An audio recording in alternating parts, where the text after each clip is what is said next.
Hey everybody, welcome back to the SuperBake podcast. I'm your host, Baker. Let's talk about stuff.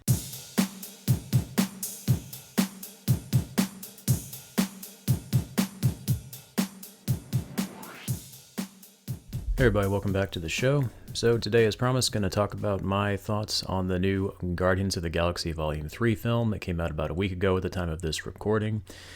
As usual, this is going to contain heavy spoilers, so just a heads up if you haven't seen the movie yet. Going to talk about the plot in pretty heavy detail. So, just go over a few things about the movie real quick. Written and directed by James Gunn, and I believe this is supposed to be his last film in the MCU, or at the very least it's going to be his last time behind the helm of a Guardians movie.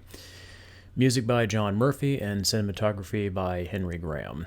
Film stars Chris Pratt as Star-Lord, Zoe Saldana as Gamora, Dave Bautista as Drax the Destroyer, Karen Gillen as Nebula, Vin Diesel as Groot, Bradley Cooper as Rocket, and also introducing Chukwudi Iwuji as the villain, the High Evolutionary, and hopefully I'm not mispronouncing his name.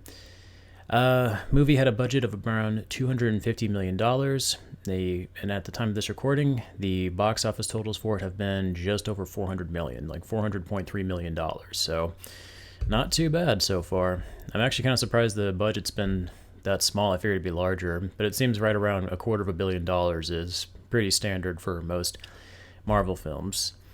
Let's just go over the plot real quick. So just kind of briefly, so the story in this movie focuses more on Rocket. The film opens with the character Adam Warlock that we saw get introduced at the very end. He was hinted at the very end of Volume 2. He shows up and attacks the Guardians on their new headquarters in nowhere. This attack leaves Rocket mortally wounded. When the team tries to heal Rocket, they discover that there is a kill switch in his body that will essentially kill him if they try to heal him. The device was made by a company called OrgoCorp. So Peter, Quill, and the other Guardians had to travel to OrgoCorp to try to find a way to remove the kill switch and save Rocket. However, while they're doing that, it turns out a deranged scientist named the High Evolutionary is also interested in Rocket, and it's revealed that his character has a pretty bloody and messed up past with the raccoon. So it's up to the Guardians to try to save their friend while also trying to thwart the efforts of this deranged madman all in the same movie. And basically, I do want to talk about my overall thoughts of the movie before I kind of go into, I guess, more of the details of it. I'm a little torn on this movie.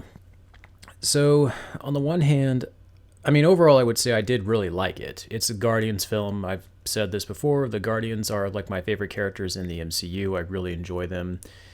And I really like the first one. The first one is probably, it might be my favorite movie in the MCU. And the second one is also really good as well. I don't think Volume 2 is quite as good as the first one, but it's still really good.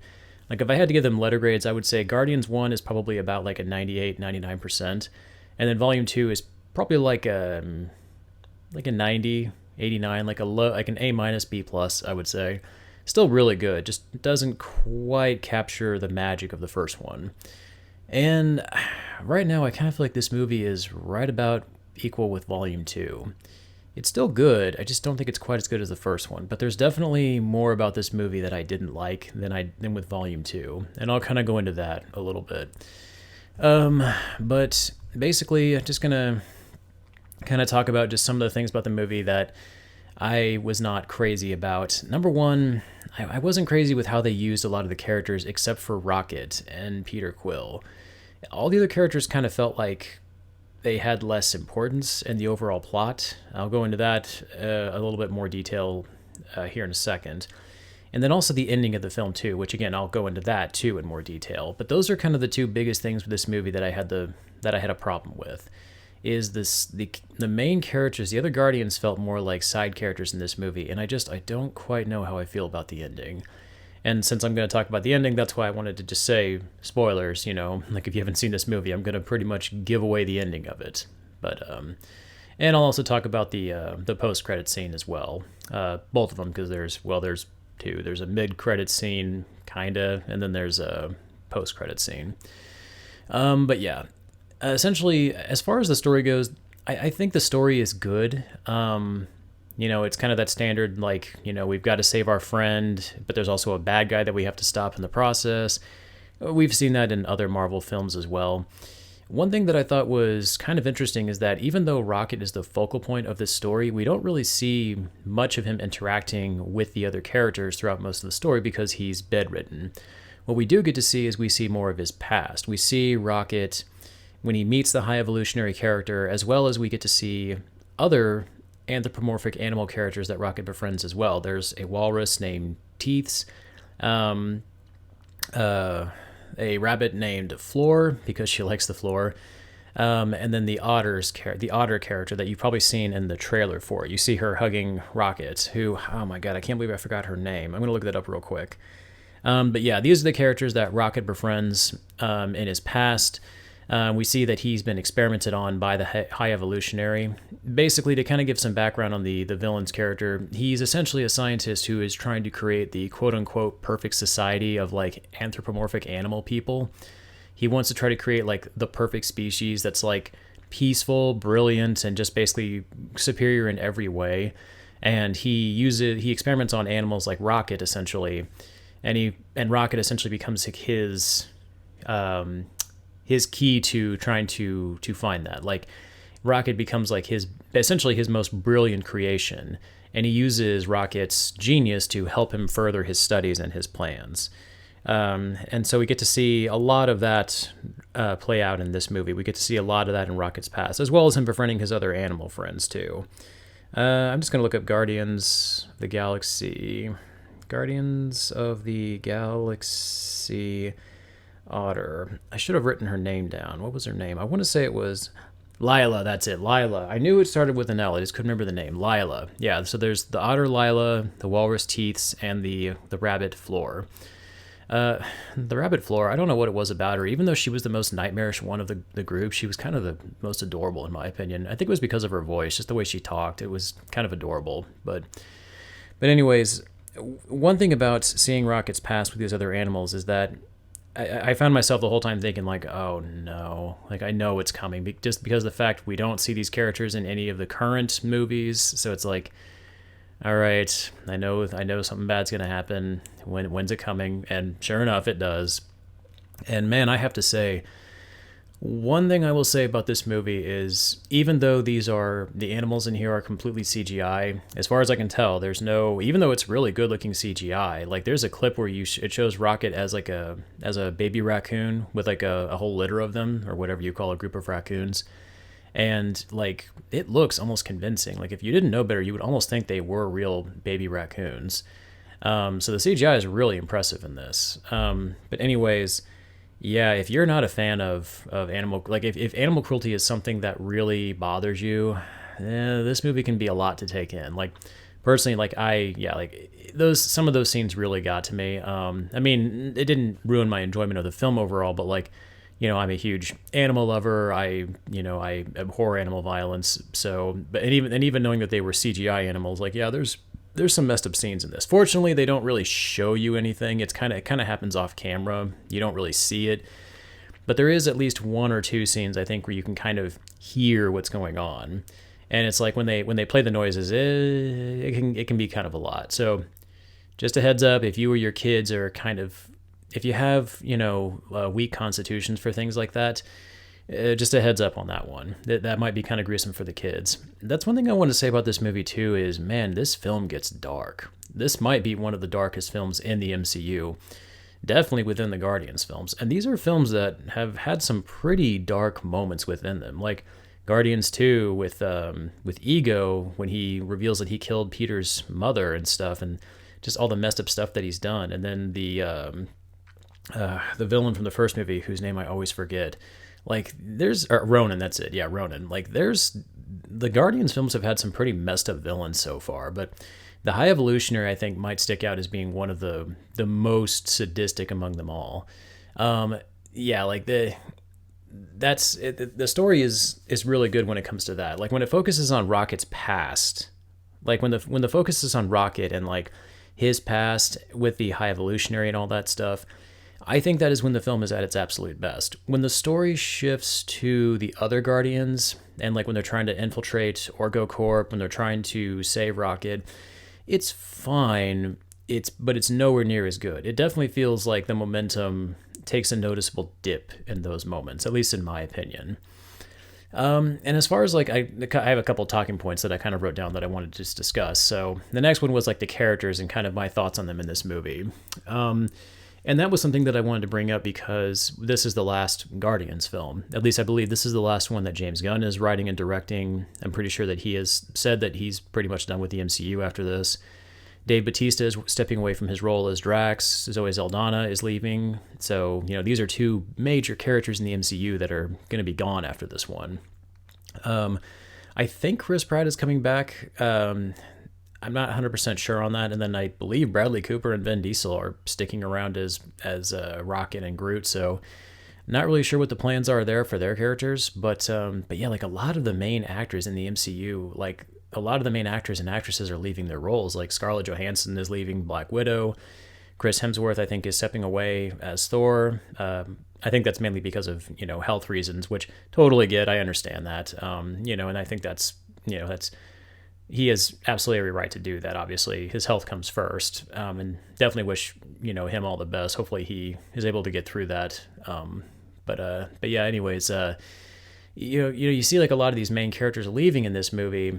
And so like, it definitely makes it feel like a bigger film in the franchise. And that was one thing that I was kind of curious about with this movie was how they were going to handle that. And I'll kind of go into that a little bit more when I talk about the ending, but I was a little disappointed with how they handled some of these characters leaving the MCU, or rather, I guess how they didn't handle it. But overall, the characters in this movie, I liked them. I think that they're the same, lovable group of rascals that we know from the previous films from like a decade now. I think the first one came out in 2012 or something like that. And I think each character does have their moments to shine in this. Like we get to see Drax kind of have his moments where he kind of shows that he's got, he's more of a father figure. Like we see him interact with like these kids in the movie and how he seems to be the only one who can like communicate with them. I really liked that. I thought that was kind of an adorable moment in the story.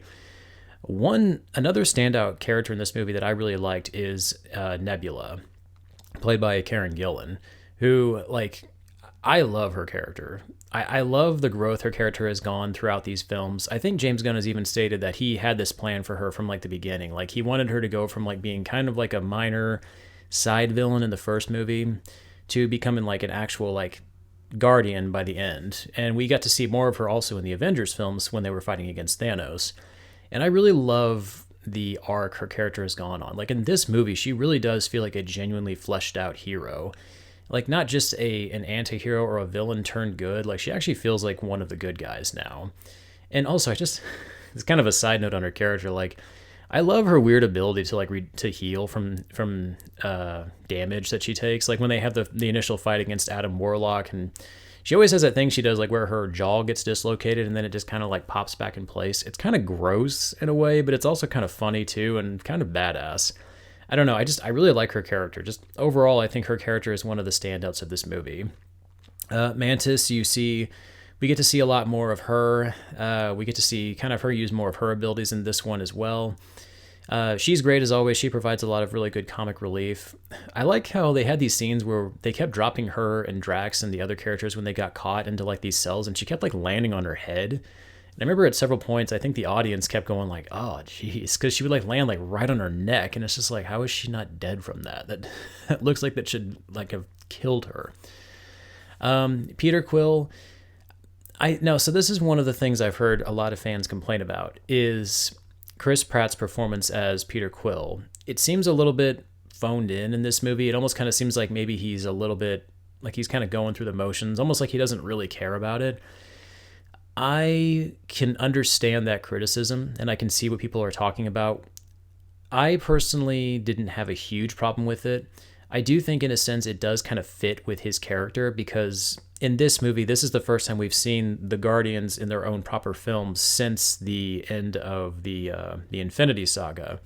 So we get to see how Peter Quill how he's adapted to life without Gamora, or at least the Gamora that he fell in love with, because her character was killed in the Infinity War movie, and now the Gamora in this movie is a different one from a different timeline. So it's the same character, but not really, and it's really weird. If you haven't been following the story at all, it can get really damn confusing. But regardless, in that sense, I think his depression kind of fits in a way, but I don't know. I felt like there were definitely some scenes where I felt like he was able to deliver those emotional highs that he needed to, particularly in this one scene where it looks like Rocket's character. I personally didn't know what was going to happen in the scene. There's a part in the movie where it's about halfway through roughly, where it really kind of looks like they might actually kill off Rocket's character.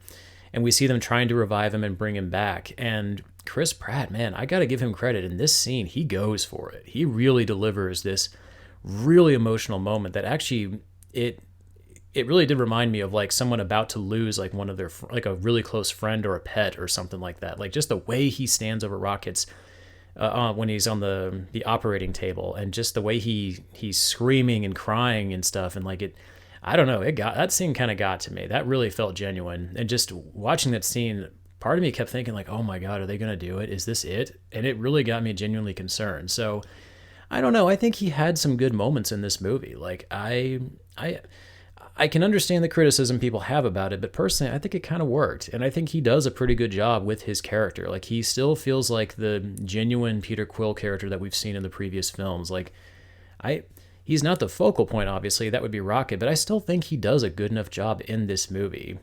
And I don't know, I personally like the scene where he kind of mouths off to the High Evolutionary and kind of gives him his whole spiel about, like, look, man, I don't want to hear your stupid, like, bullshit speech again. It's like, oh, okay, that's kind of cool. I like that. I feel like we don't see that a lot with superhero films, where they kind of interrupt the villain in the middle of their monologue to kind of tell them to basically shove it. I love that. That was a cool change. And then Gamora'S character. So of course, like I just said, it's technically a different Gamora, but it's still played by Zoe Saldana.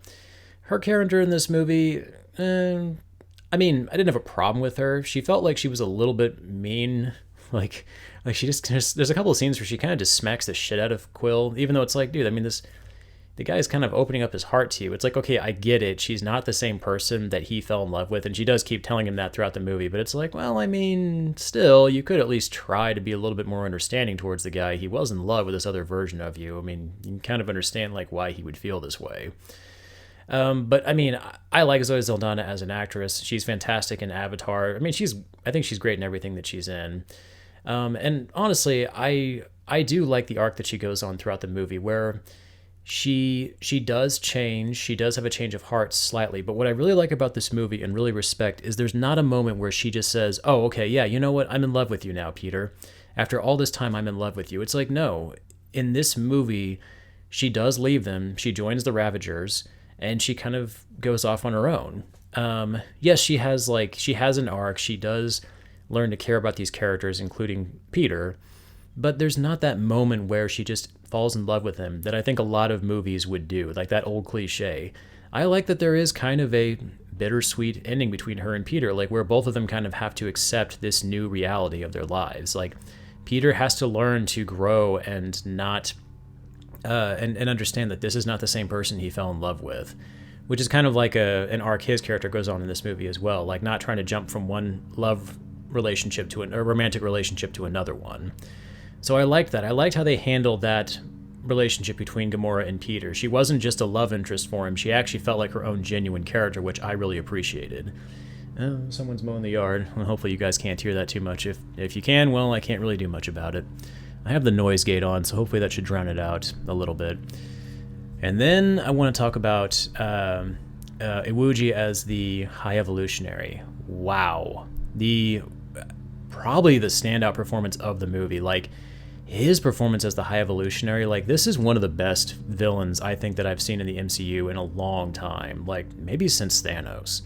This is a great villain. Thanos and Killmonger from Black Panther, played by Michael B. Jordan, and this character, like, Iwuji's performance to me in this movie is phenomenal. Like, I think he's like a Broadway actor. I really didn't know too much about him before this film, so I kind of had to look him up a little bit.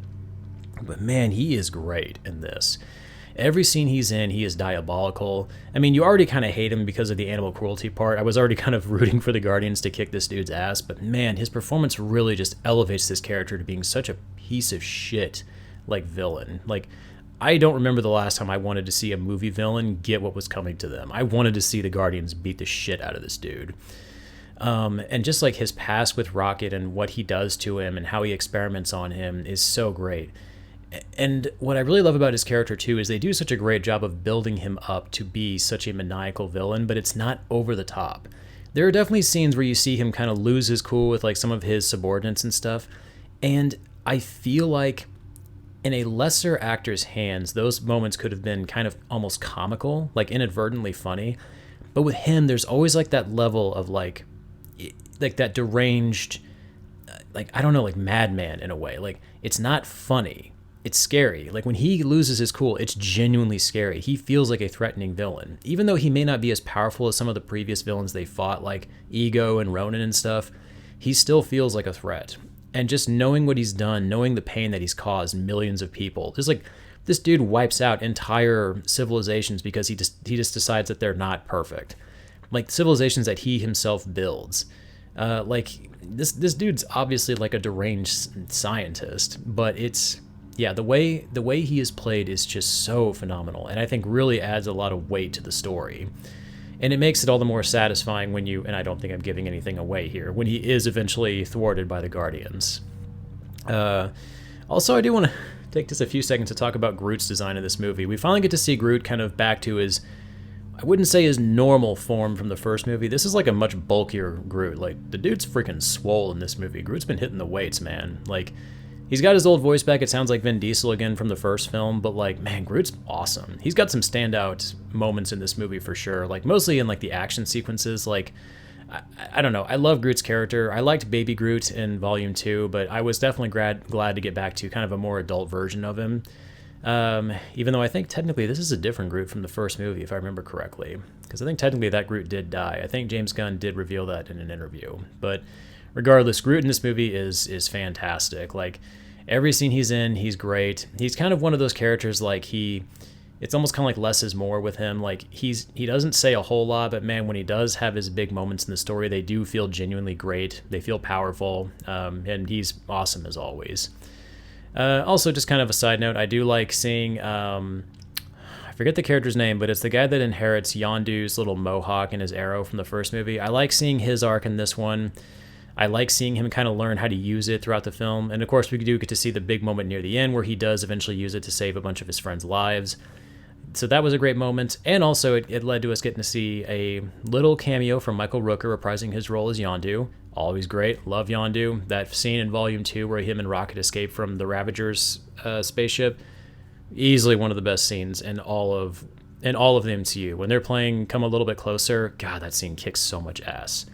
And then, of course, Cosmo the dog. Every scene with that dog is fantastic. Love watching it. Yeah, Cosmo's a good dog. I don't care what anybody says. Cosmo's a good dog. Love him. But yeah, like, I think I've talked about that, like Rocket's past and stuff. Like, just kind of looking at my talking points. Yeah, okay, so the ending. I do gotta talk about that. So this is going to be where I feel like I've praised this movie for the most part, but this is going to be kind of one of the moments where you're going to hear me kind of talk a little shit on this movie. Not a lot, just a little bit. I'm a little conflicted on this movie, particularly because of the ending. Like I said before, you know, Dave Bautista, he's leaving the MCU after this. This is supposed to be his last time playing Drax the Destroyer. Zoe Saldana, this is supposed to be her final time as Gamora. And James Gunn is leaving the MCU as well, so he's not going to come back to direct or write any more films, at least as far as I'm aware. So this movie really is the ending of the Guardians, at least the current team as we know them. And I guess I was just hoping to see more of a send-off for these characters. Like, the way the movie ends, of course, they defeat the High Evolutionary, there's kind of a big celebration on nowhere, and a lot of the characters just kind of leave. Like, Gamora leaves to go back to the Ravagers. You know, Drax decides to stay on Nowhere and help kind of raise the kids that they save from the High Evolutionary. Nebula wants to start her own, kind of wants to raise her own society that she didn't get to because of her living under the rule of Thanos. And Peter Quill goes back to Earth to, I think he tries to meet up with his uncle again that we do see briefly in the first movie. He wants to try to reconnect with his family, which does lead to a genuine, heartfelt moment with Peter Quill's character and kind of a nice cathartic moment for him, finally returning to Earth and going back to his home. And he leaves the Guardians, and Rocket is essentially made the new leader, and he basically takes over, and him and Groot are kind of leading a new group of Guardians to protect the galaxy.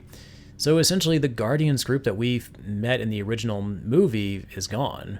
I think I did read somewhere, like in the comics, Rocket at some point does become the Guardians of the Galaxy, I think temporarily when Peter leaves. I don't know too much about that. Like I said, I've never read the Marvel comics before.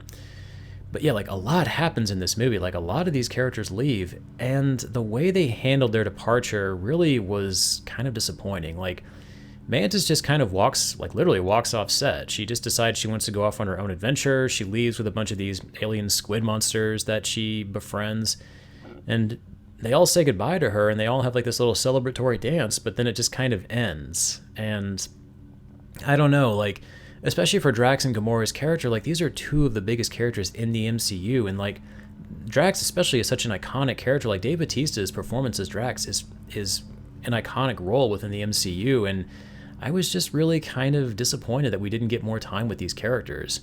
It made me really think that perhaps maybe the writers of this movie didn't really quite know what they wanted to do with them. At this point, we've got a fairly large roster of characters in this movie, and I can't help but wonder if maybe the creators didn't quite know how they wanted to end it. That definitely kind of felt like the case in this. It almost kind of felt like maybe they had a little bit too many characters in this movie. And another reason that I think that is because of the Adam Warlock character, and I did want to talk about him briefly. So, Will Poulter plays Adam Warlock in this film. You might remember him as, I think his character's name was Eustace in the Chronicles of Narnia movie, The Voyage of the Dawn Treader. He was in, I think it's called Meet the Morgans or We're the Morgans with Jason Sudeikis. I like him as an actor. I think he's a phenomenal actor. And in this one, he's got good comedic timing. Like, he's got some genuinely funny lines as Adam Warlock. But his character just feels kind of pointless in this movie.